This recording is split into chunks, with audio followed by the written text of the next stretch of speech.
Hello, everyone.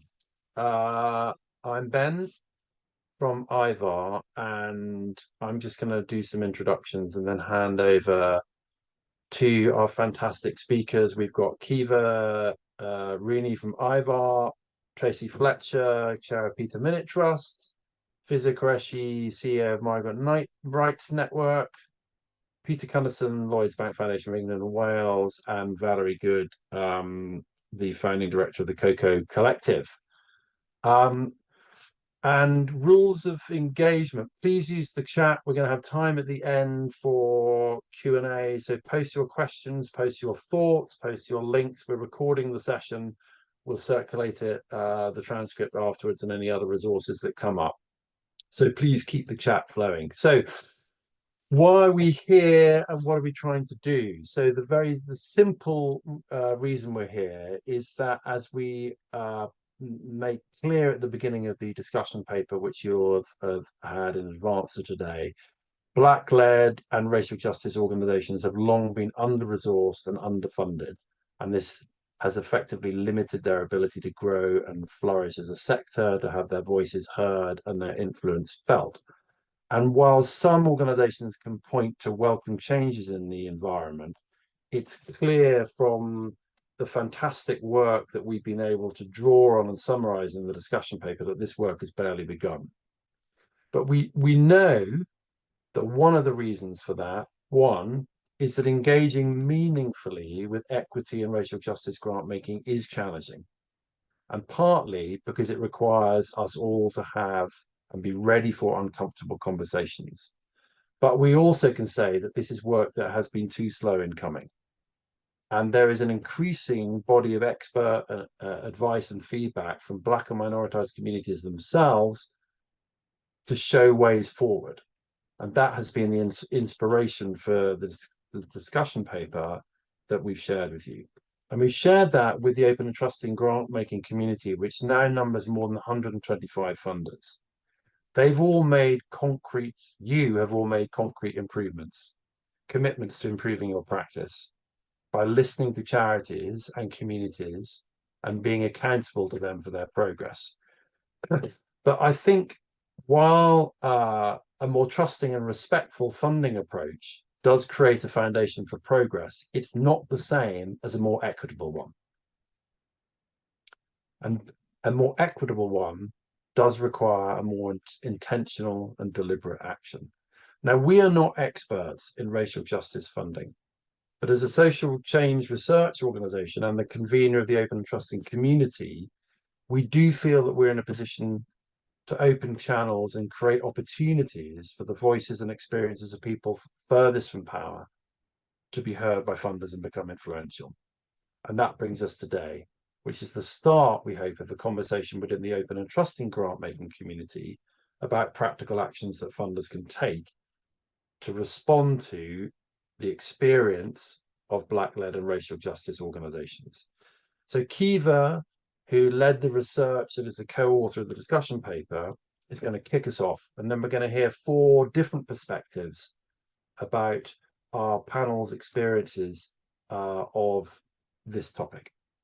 Each speaker will talk for about 5 minutes, and then there'll be time for questions. So thank you very much for coming. Thanks to the panel for agreeing to take part, and over to you, Kiva.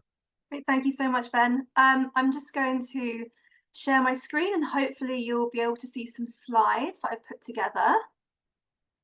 And hopefully that should now be full screen. Perfect. So yeah, I just wanted to go through some key issues highlighted in the discussion paper, which you should have received.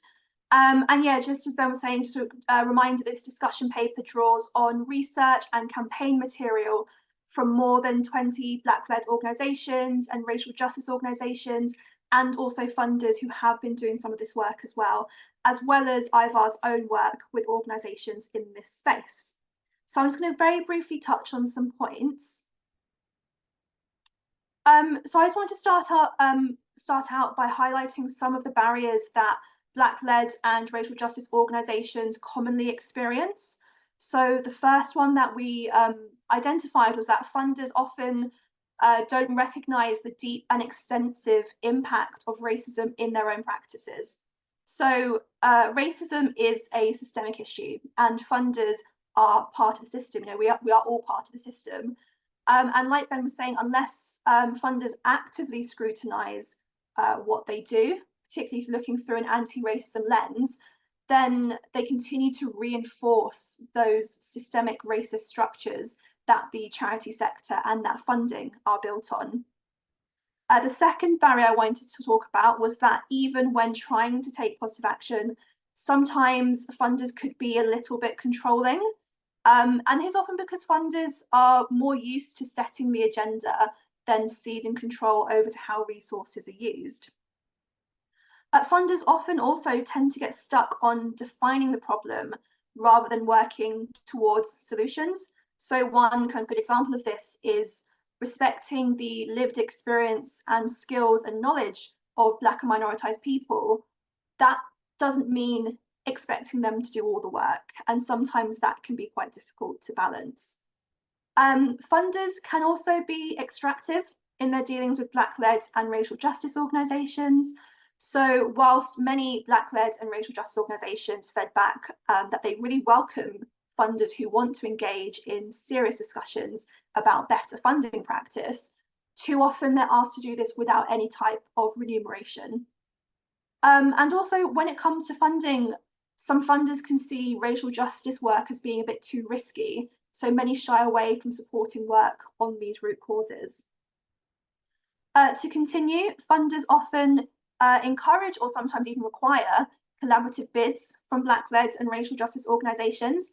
And whilst we know we tend to kind of see encouraging collaboration it sounds quite positive, sometimes there can be this over-reliance of funders presuming that all organisations involved in racial justice work can and should work together for funding, which in reality spreads funding more thinly across these groups. And also sometimes funder expectations can effectively exclude many Black-led and racial justice organisations. So some common eligibility criteria, such as funding only registered charities, can act as a barrier to access. So this is particularly the case for community-based organisations that could be set up as CICs or a constituted group.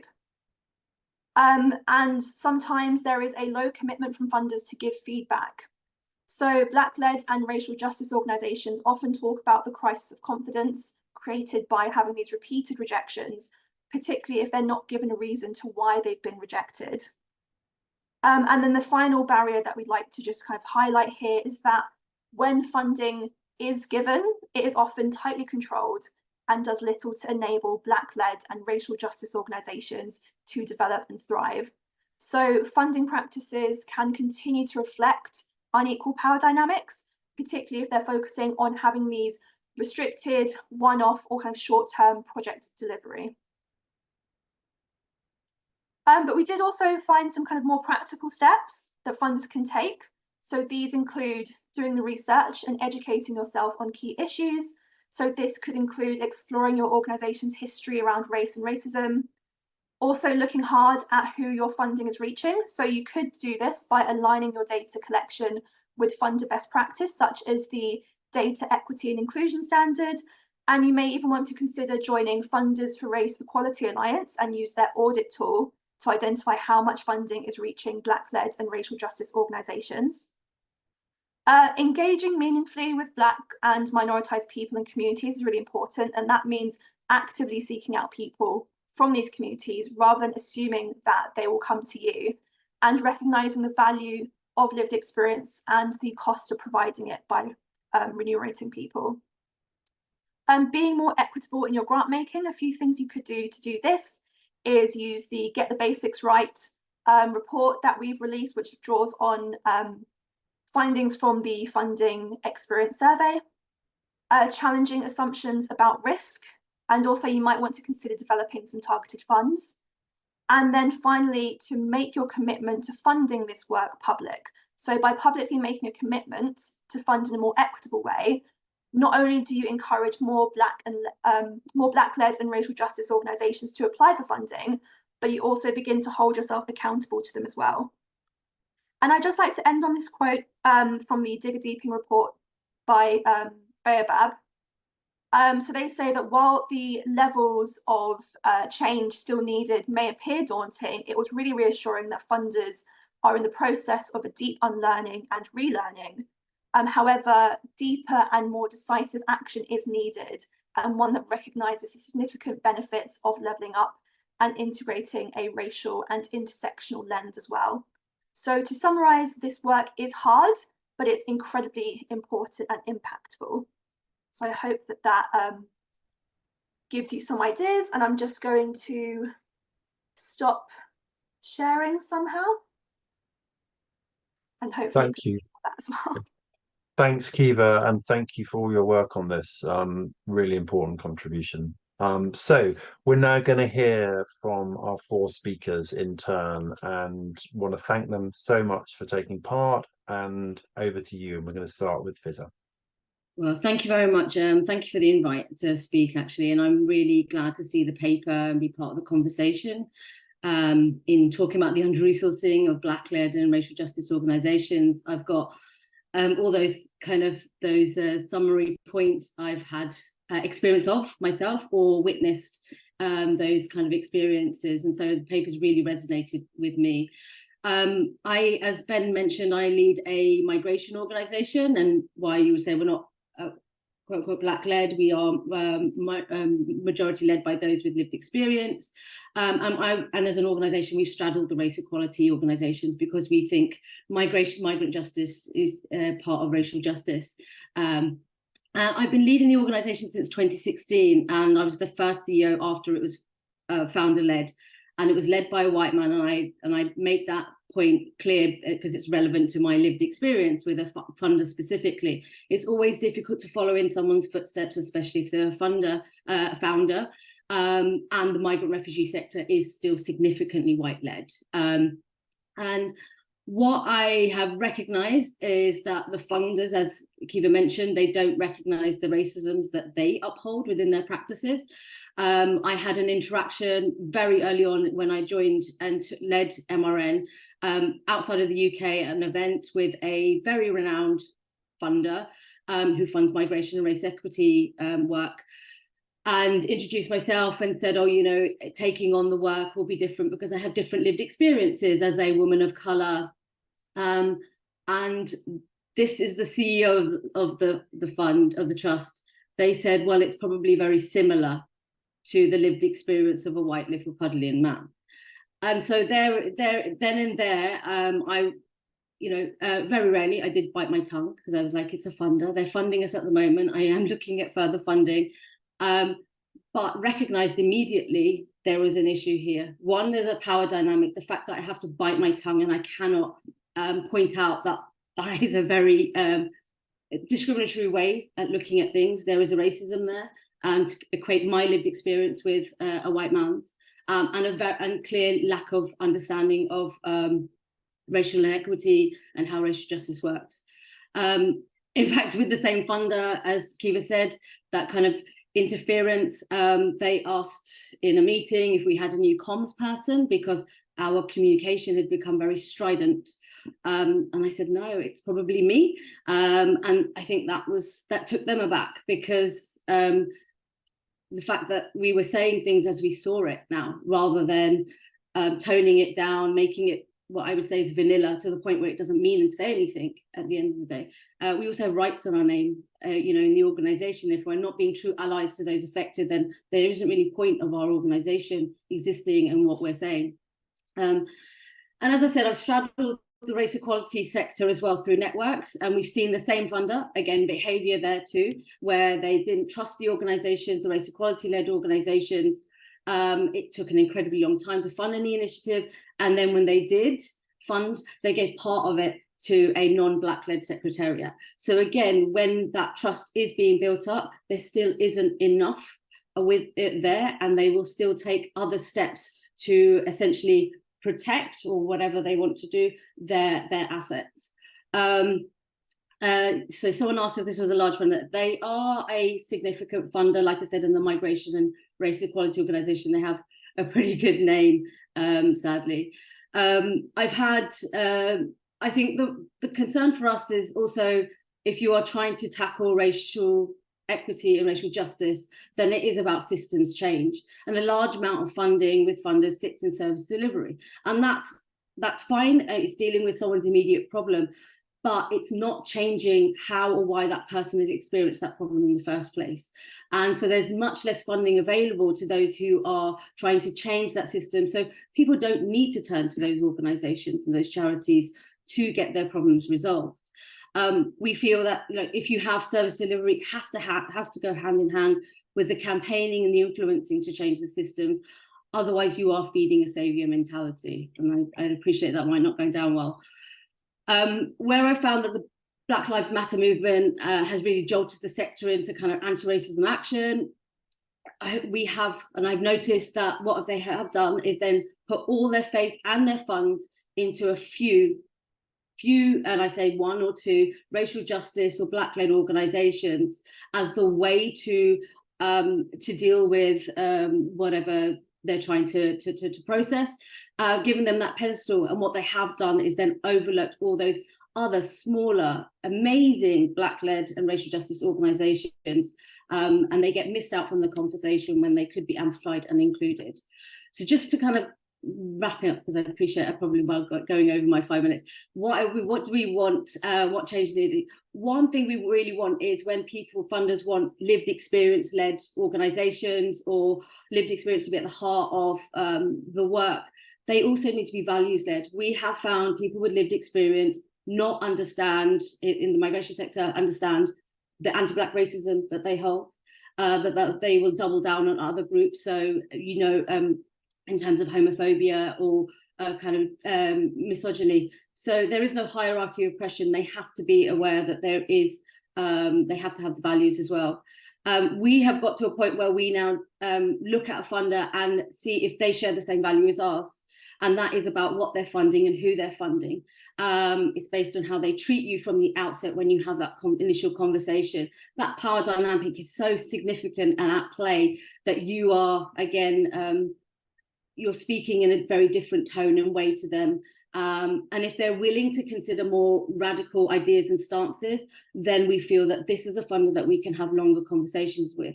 What we have to have is that mutual trust and respect to ensure that we will deliver the work that we say that we will. I think the last point I just want to make is that we have more recently had more success with funding. It hasn't been easy. It's been a really tough journey in this first part of the year. We weren't sure whether we would be sustainable, but I think that is partly due to the fact that there has been some turnover at some really key funders, staff that now understand systems change. They want things to be different within their organisations, and they want things different to be in the different in the sector, and sometimes are leading more than some of the organisations in the sector. But we are aware that not all funders understand or want system change, and I can appreciate it's a very difficult concept to comprehend. What does that mean? What does that visionary kind of future look like? But and I don't know whether it's to do with not understanding system change, that visionary thing, or is it because their positions of power are going to be affected? So I think I'm going to leave it there and then hand over back to Ben. Thank you. Lisa, thank you very much. A lot of really important stuff in there. Thank you so much for sharing that. We're going to go on and hear now from Valerie. Valerie, welcome. Over to you. Hi, thanks for inviting me here. Very important topic. I run a Afro-diaspora-led grassroots organisation called Coca Collective. And we use our heritage, rooted in heritage of STEAM, to build safe spaces for people of colour, in particular, people of African descent, to connect, heal, learn and grow. And we started Juneteenth 2021, our very first site. Our second site opened as a youth-led site for under 30s, where they govern themselves and they run the show for themselves. And that opened January of this year. I think the key consideration with grassroots organisations is that very often we create our community organisations based out of almost a desperate need. Every community and social organisation is built upon a need, but when you talk about marginalised or racialised communities, there's almost an almost desperate need to improve a social ill that pertains to us. So for us in the beginning stages, it was a lack of access for people of colour in green spaces. What does that mean? Now that we have had the space, we recognise the importance of using nature as an early intervention tool for mental health. So now we build mental health sessions within our gardening days once a week during the spring and summer months. Now, what that has also opened up is understanding the disparities in mental health or the healthcare systems for people of colour. And when we therefore source funding for developing projects and so on and so forth, we find that there isn't so much funding available for building capacity. So again, understanding that grassroots organisations have been born out of a desperate need and born out of, or born in a way in which doing that necessary paperwork to register yourself on Companies House and Charities Commission and all sorts of things is an afterthought. It's not so important. It's not as important as it is to serve your communities. And so the knock-on effect is very often we're not satisfying funders' criteria. For us, we have set up as a limited by guarantee as well as a CIC to try and open up those doors to funding, which in turn creates more cost for us, but then we don't get core cost funding, we get project funding. Issues with power dismantling, decolonising the funding structures. And what does that look like? Again, being a grassroots organisation, it's myself that does the bid writing. And I've experienced DEI funding means something completely different. So diversity, equity and inclusivity funding, in the first instance, I would have thought meant, okay, here we are about to really understand the Black experience, really understand what does mapping the Black experience actually look like for grassroots organisations, and incorporating that into the bid and therefore determining maybe better criterias and eligibility factors.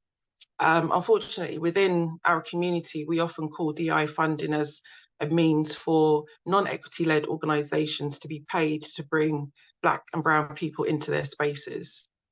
And so understanding that power dynamic, well, I believe the solution ought to be that funders should have more people around the table when it comes to devising those bids, and then more diversity within the assessing side of things as well, 100%. So mapping the Black experience, I mean, that's going to take some work. There's enough anti-racist training out there. There's enough books. There's so many reports. We ourselves, we did get funding through Propel to explore the viability of a race equity kite mark, for example. There's thousands of material out there that can be researched. Our question is, what is the barrier for people who are not from our communities stopping yourselves from researching or doing that extra work and understanding the Black lens, and therefore being able to map out our experience and therefore create much better processes of funding for us. And therefore building sustainability into the fund as well. So I had a bit of an issue with an organisation that was funded by a very large funding body for exactly the same project that we had put in for. But because I guess maybe their track record, they've been around for a lot longer than we have, They secured funding in developing programs for Black people in horticulture, which is what we wanted to do. Now, unfortunately, it seemed that once they received that funding, they didn't want to continue pursuing that that assistance within the Black and brown community. My question was, well, why did you take the fund in the first place? If sustainability is not built into a program, that ought to be seen from the funder. And well, I guess it's just a case of a moral backbone to not, access these funds for yourself, because then what happens is it puts us on a back burner as an equity-led organisation. We're not able to fund ourselves to develop training programs for Black organisations, or there's less of an opportunity for us to do that.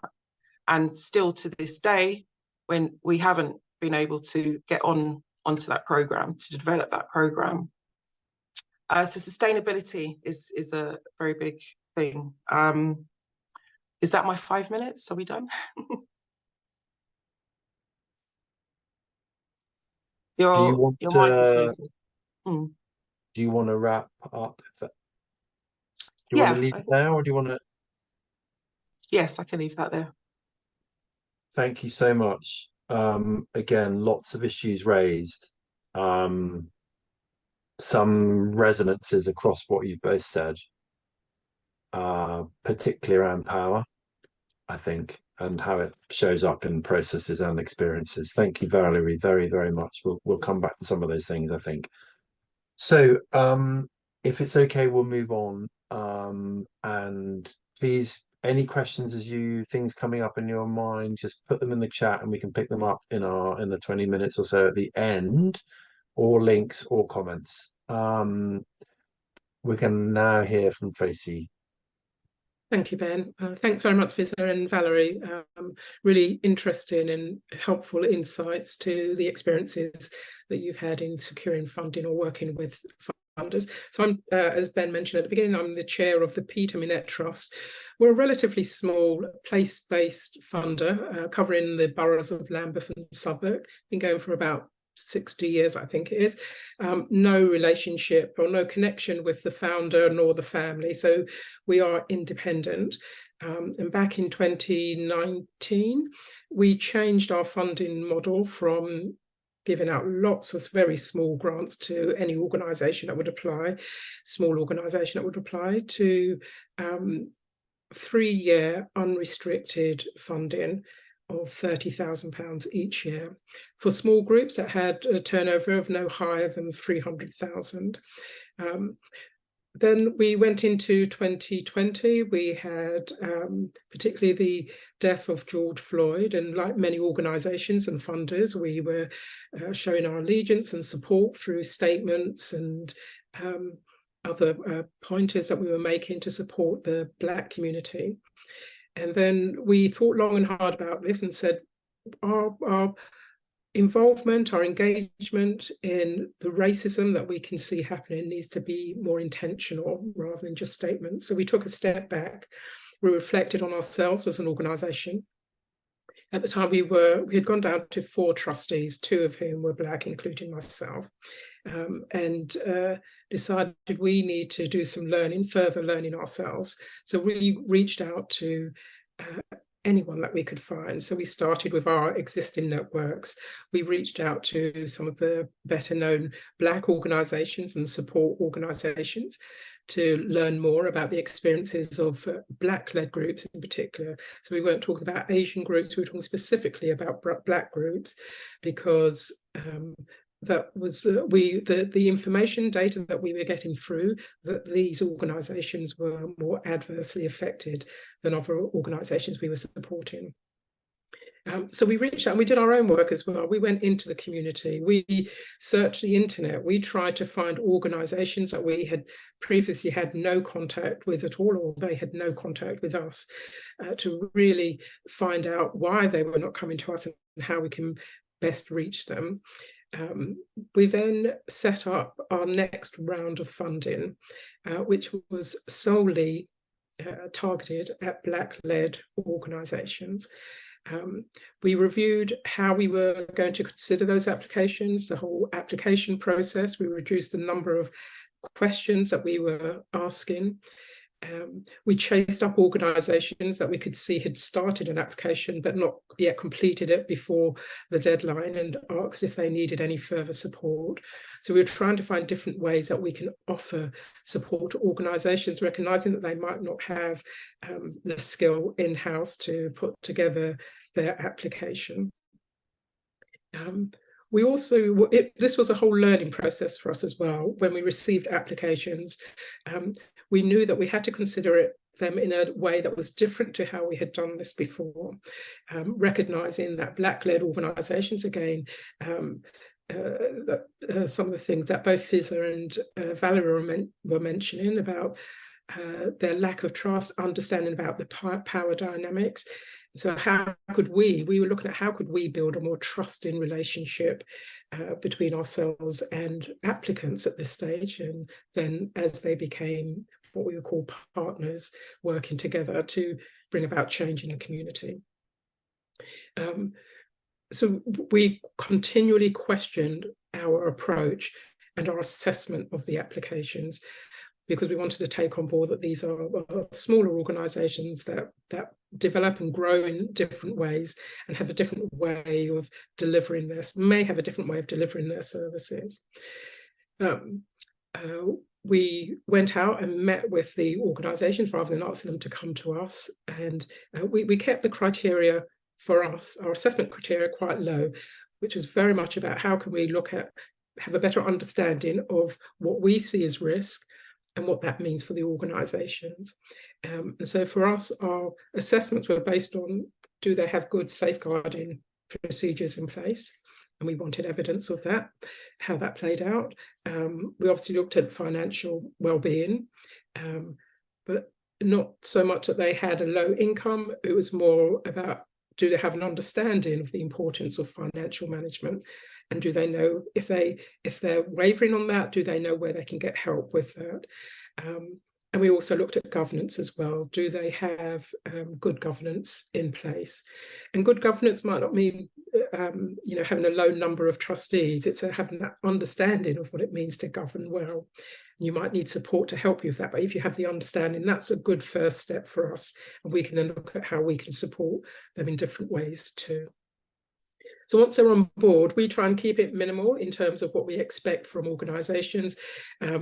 We will meet with them as part of the reporting process. We will take the notes and we will write up the notes and present them back to the organisation. And we often find that organisations say that these notes are really helpful because they are almost like an impact report, or they use many of the paragraphs and information that we provide for future applications or other applications that they want to submit.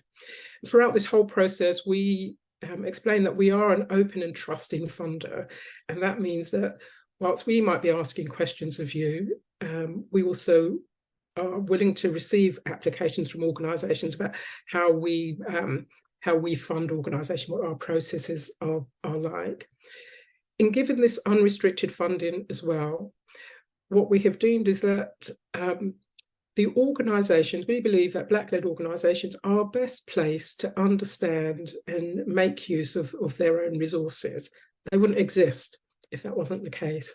So that's why we've kept it as unrestricted. If you choose to, we say to organisations, if you choose to put all of that 30,000 each year into your reserves because you feel that's the best way to support your organisation and help to sustain it, that's okay with us, so long as you're meeting the other criteria that we set about safeguarding good governance and financial management.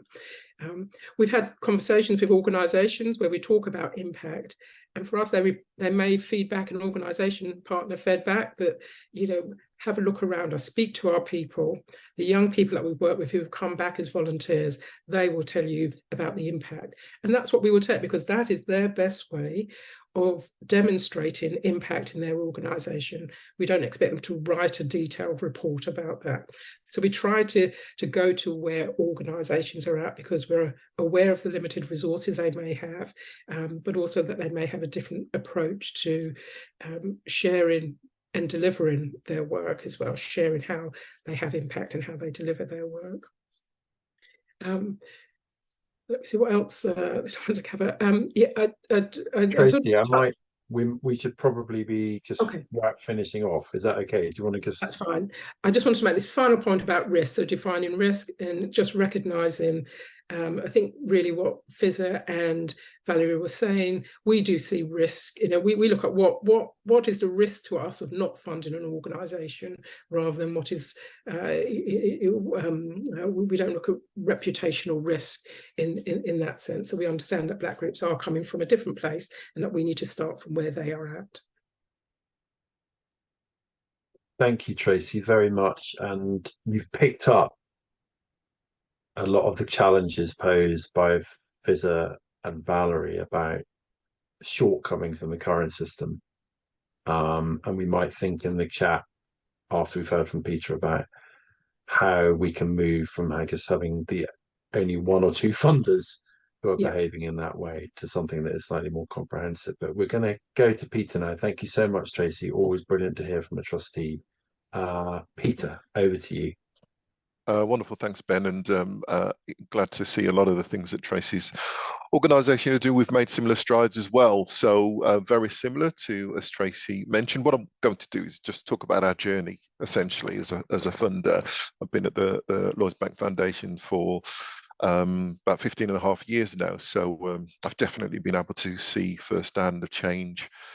Our culture of our organisation and our approach to grant making. But similar to Tracy's comments, in 2020, along with lots of other funders, we were reflecting on the degree of support we were providing to Black, Asian, minoritised organisations that we fund in the wake of COVID and its disproportionate impact on Black and racially minoritised communities and George Floyd. So we made a commitment then to ring-fence 25% of our grant budget to support charities from that were led by and for people from racialized communities.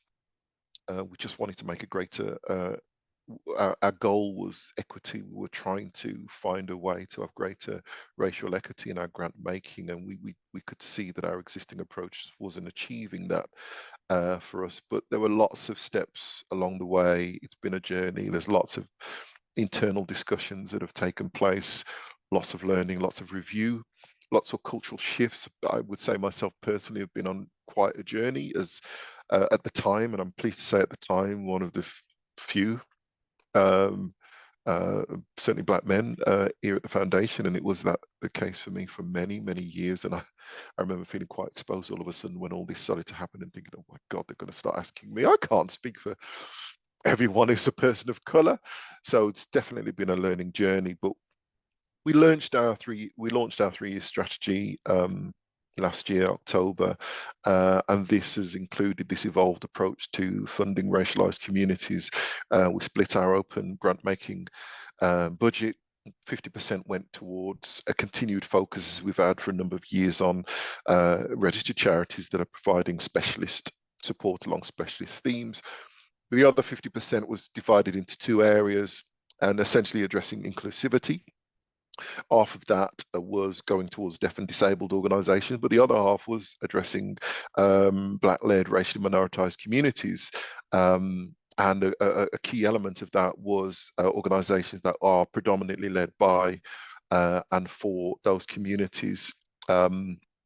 Originally, we had ring-fenced a strand for racial equity in our broader sort of specialized thematic program, and with that approach, we were only looking for 50% of a board to be led by the community, the target community. But on reflection, as we came into our new strategy, we decided to align with other funders and Funders for Racial Alliance, and we increased that to 75% of board and 50% of senior management staff. We did a lot of research before we designed a program called Racial Equity. It was sort of the next iteration of a strand within a bigger program, a specialized program. We did a lot of desk research. We did interviews with people, again, from racially minoritized communities. We ran focus groups. To a point that was mentioned earlier, we paid for the time of the organizations that took part in those focus groups, and we had a co-design workshop in July 2022, and that led to the Racial Equity program that we launched earlier this year. Lots of things came up in those discussions. Intersectionality came up a lot, the need to do more with Black, Asian, minoritized communities that are experiencing not just racialized racial issues, but issues in other areas of protected characteristics such as disability and gender. And there was a constant link between race and poverty in the UK, being one report was saying twice as likely to be living in poverty as their white counterpart. And someone earlier mentioned, I don't know if it was you, Valerie, mentioned the Propel program. We also noticed that there was in our grant making, a lot of high proportion, should I say, our funding was actually going to London as well. So one of the things we did was we took part in the Propel program as well. And again, a point that's brought up was that there was a greater prevalence of community interest companies and unrestricted community organizations within Black, Asian, minoritized communities. To date, we had only funded charities that were registered with the Charity Commission, and it came up all the time every time we did a review and a new strategy, but we'd always stuck with registered charities. But this time, with the consultation and this commitment that we had to really try and engage and support minoritized communities, we decided for the first time that we would be open to community interest companies, and we'd have this focus on poverty and supporting organizations that can address improving the outcomes for Black, Asian, minoritized communities who seem to be impacted the most. There's also been mentioned, I think Tracy mentioned, for a while now, we've made a commitment to giving unrestricted funding.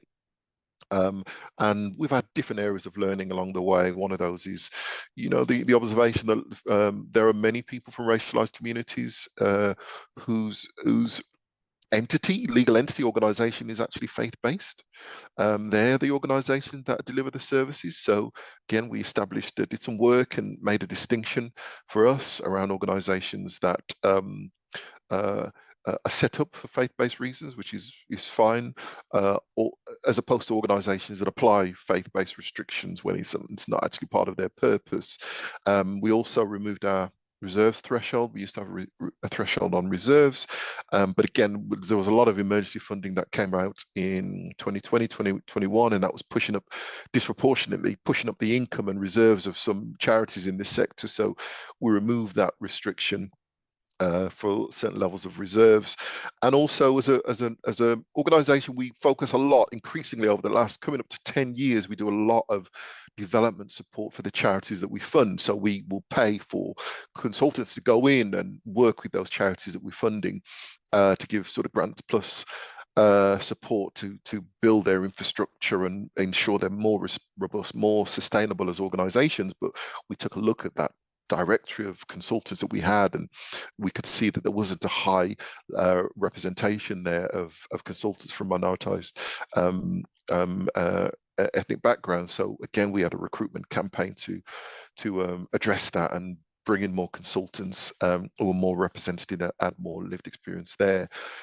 So we've had our first racial equity panel. We gave just under £3 million to 39 charities. It is continuing to be a learning experience for us, particularly in the area of funding KICs, community interest companies. We had a lot apply, and we didn't fund many KICs, and we will be reflecting and reviewing on that before relaunching it again, hopefully in the spring next year. But it's been a journey for me, for staff, and for the organisation, and I think I'll stop there, Ben, and open up for some questions, hopefully. Peter, thank you very much, and it's really interesting to I mean, I think it's helpful to think of it as a journey because it's been an iterative process of learning and discovering and adapting. Please put questions in the chat. We've got a bit of time. We're going to go to 1:30. While we're waiting for something to come through, maybe I'll start with a question or an observation. Really, it's to Fizzer and Valerie, and perhaps also reflecting on what you've heard from Tracy and Peter. Fizzer, you talked about you know, the challenges that flow from assumptions that funders hold about Black-led and racial justice organizations, and Valerie, you talked about the importance of bringing a Black lens to thinking about how organizations are funded. And in my mind, those two things are, you know, related. I wonder though, if we're thinking about trying to shift funder practice, how can those assumptions and that be shifted and that lens be brought into this process more, so that some of the things we've been hearing about from, you know, from Tracy and Peter become more routine across the funding experience rather than just being an isolated bit of practice? Yeah, I think there needs to be more emphasis on reaching out to the communities. And again, that needs to be handled quite delicately and sympathetically, because we have had non-equity led organizations wanting to pick our brains, as it were, but then we have to be mindful on what is it that they want and what's the exchange and how are they using that information? What's the extraction looking like in the end? So we are actually very mindful of exploitation in that field. So going out to the community and speaking to them, one must do their own work. They must do their own learning. As I mentioned earlier, there's enough reports and data and books and webinars on anti-racist training and so on and so forth. If I have a conversation more recently about dismantling racial injustices and I feel that the work hasn't been done, then for me, that conversation cannot move any further. Because I as a community leader, I'm responsible for the people within my organization. And so there needs to be that sort of understanding within that dynamic. I think another way, I'm not sure of any other way, but I mean, I can give an example of within the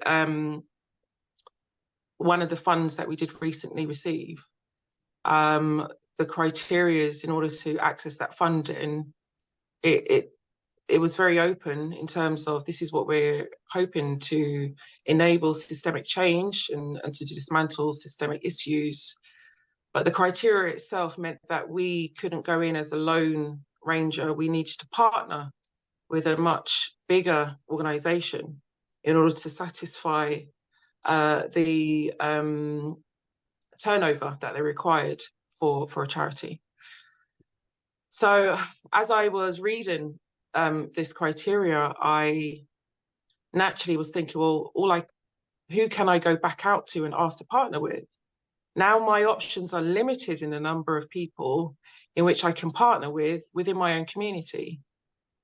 So actually, you know, there's a broad spectrum of charity organizations that I could approach who are non-equity led. Thankfully for us, we found one organization that had that very high turnover that was part of the eligibility criteria, and we partnered with them. But yeah, certainly things like this need to be understood.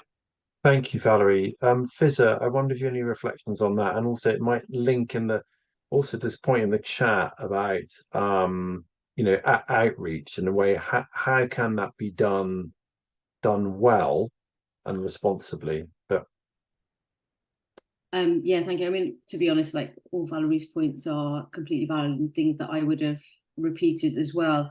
I think for us, as again, going back to being a migration organization, a lot of learning for the funders is that migration is interlinked with racisms. And otherwise there is this kind of idea that these sectors are siloed and then they should be treated as such. And so there's a lot of learning there around how our immigration policies are founded on racism, and I think that will then enable funders to really reach out and think about who they want to partner with and see it as a partnership rather than this, we are giving you money and therefore you need to like, again, that kind of relationship of funder-fundee. And I think if you have addressed that kind of partnership, then maybe you are looking at a similar vision. I find it frustrating to have funders who will literally fund organizations that do conflicting things, like they're literally competing, one saying one thing and the other one is saying the complete opposite, and they're getting the same kind of so then for me it's like, does this funder actually understand what it is trying to see in its future or within this space? I similarly, with as Valerie, have had some really positive experiences recently with particularly two funders. One is the approach that they used, which was very conversational. It wasn't really like application heavy, like Valerie. I also have to do all the fundraising, and I can reach out to staff to review and support, but it's my primary task as well, function as well as everything else. So what was nice is that they weren't kind of really basically saying, answer all these questions so that we actually trust you in what you're saying and give us enough examples to really for us to believe that you will make an impact with this funding, etc. And actually we're thinking about things being much more radical and innovative. And they both are funding systems change work. So it is about, again, what funders and what their kind of visions are. In terms of the outreach, what we have found is when you have funders who are open application, that's great. You can start a dialogue, potentially introduce your organization. What you would like is also funders to come out to you and say, actually, we are going on a new strategy. We'd like to discuss and have a bit more information on what your thinking is, and obviously that needs to be remunerated. Basically, that has to be, especially for the small organizations where it is an hour of their time is an hour away from a funding application or delivering a project. And I think it is asking other funders to introduce you to other organizations. What we have found is there are funders out there who have amazing staff who will say, I will put your name under so-and-so's nose because I think you will fit their profile. But had they not done that, we probably wouldn't be on the radar. So it's about hopefully the funding community also championing and pushing out amongst their peers who they should reach out to. Thank you, Fizza. And Tracy, I'm going to come if it's okay, in a second to you, but particularly this thing about the barrier of organizational structure and registration form, which has been posed in the chat. And then Peter, I might come to you on this question about power, ceding power we got on the question. But I think it's interesting, this theme really about, and it picked up in what you were saying earlier, Tracy, about funders actually flipping the model so that they are thinking about how they can fit with the characteristics and context and circumstances of the organizations they're trying to reach, rather than the other way around. Yeah, and so the eligibility criteria are kind of turned upside down in that way. Tracy, we're slightly tight for time, but if you could perhaps come in on the point you wanted to make, but also about structure, and then Peter, I'll come to you about power. Yeah, well, actually, I was going to come in on a point about power, but it's basically to say a lot of the things that Fizza has said is what we are working to. But I think what is more important is how can we encourage other funders to move along that trusting partnership way of working, and we do what we can within our networks. Exactly what you were saying about suggesting to other funders, local funders in our case, about how they can support groups. But yeah, it's beholden on us really to encourage other funders to say the value to us as a funder, as well as to the communities and our vision and their vision, how we can, if we can work in this more trusting way. time. That's definitely how we can help to start to shift that power base. Yeah, and just in terms of sort of the structures and the whole application process, you know, we had a planning day a few weeks ago. We invited some of our groups in. What you know, saying we put funding aside specifically in recognition of their time and their expertise, bringing that to the table for us. They brought some of their young people along. So that's us saying that it has to be us as a funder saying we recognise the equal value of the organisations that we are seeking to work with and fund. We recognise them as partners, and we have to constantly be reminding ourselves about that, because we're on a learning journey. But yeah, I think I mentioned it all earlier in terms of how we can make the whole process a lot easier, recognising that the time resource of organisations, so we're doing a lot of the work for them in terms of the meetings that we have, writing up the notes, and being very it's a learning process for organizations as well. They're used to the funder holding all of the power. So we still have examples. We have examples on both sides where there are organizations that absolutely get what we mean and what we want to achieve in being a trusting partner. They question us about racism and whether we're taking the right approach because they understand and they feel confident that we're true to our word about being trusting and open. And there are other organisations that still haven't quite got it. So they will bite their lip about something rather than being open with us. We've gone back and just said, look, it's about just constantly having those doors open in terms of communication and constantly reiterating what our values are and what we're seeking to achieve. Thanks, Tracy. Peter, sorry, small amount of time for a very big question, but all I can say to this, Ben, mindful of the time, is we're still on this journey. So I mentioned the racial equity program. Again, we invited and had people with lived experience on the panel, the final panel that were making the decisions on those grants. We, as I mentioned earlier, we involved people in designing that program in the outset, and that's an approach we continue to want to do. But and we're also mindful that even having people with lived experience on our panel, you know, that's at the end of a process. You know, they weren't involved in who got into the final portfolio of grants that were being decided on. So again, all things are on the table for us in terms of looking at maybe involving people with lived experience possibly earlier on in the journey. But there's an inherent challenge in this, and I'll just generally speak for myself, is that being someone who's Black or from a racial minoritized community, this is not an homogenous thing. You can have representatives from these target communities, but can any individual person, organization speak for the whole of who we're trying to support and develop? So this will continue to be a listening and learning experience for both sides. And what I would say is that for me, within an organization, you need people with lived experience on the inside, shaping and changing the experiences of the racial majority, as well as listening to people on the outside who we're trying to reach and communicate with. That for me has to be a constant journey for us all.